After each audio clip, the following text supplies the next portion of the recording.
La crainte n'est pas dans l'amour, mais l'amour parfait bannit la crainte. 1 Jean 4, 18. Belshazzar fit un grand festin pour 1 millier de ses grands. Pendant qu'il buvait du vin, le roi ordonna à ses serviteurs d'apporter les vases d'or et d'argent que son père Nebuchadnezzar avait pris du temple de Jérusalem et transporté à Babylone. Ils commencèrent à boire du vin dans ces vases et à louer les dieux d'or, d'argent, d'airain, de fer, de bois et de pierre.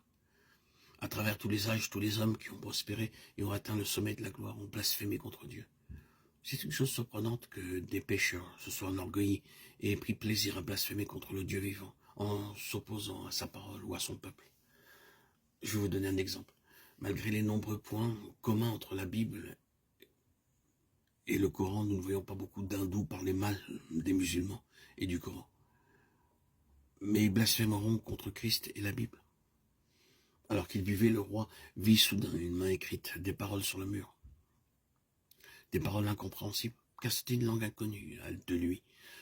À cette vue, le roi fut rempli de crainte et ses genoux s'entrechoquèrent.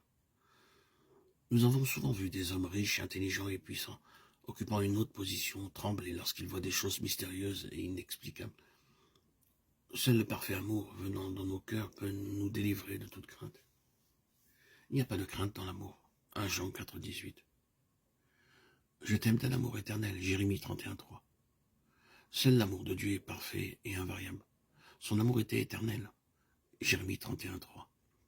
Bien que Dieu nous reprenne et nous éduque à cause de notre folie, son amour ne changera jamais.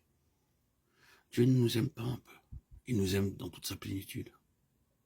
C'est pourquoi il nous offre tout ce qu'il possède. Il quitta sa gloire pour nous. Il versa jusqu'à la dernière goutte de son sang en notre faveur.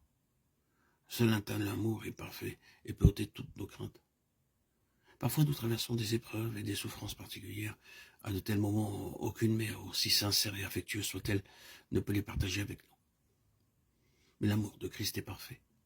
Et il partage nos fardeaux, nos difficultés, nos peines et nos souffrances. Ceux qui ne connaissent pas le Seigneur Jésus comme leur sauveur seront sujets à beaucoup de craintes. En dépit de tout leur savoir, leur richesse et leur puissance, on rencontre fréquemment les marques de la crainte sur les visages d'hommes importants. Le Seigneur Jésus déclara que dans les derniers jours, il y aurait beaucoup de signes inspirants de la crainte.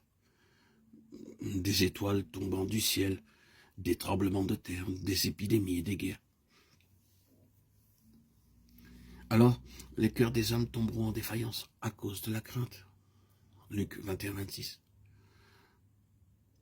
En ce temps-là même, le peuple de Dieu sera éprouvé. Mais le Seigneur le gardera de toute crainte. Je t'aime d'un amour éternel. Jérémie 31, 3.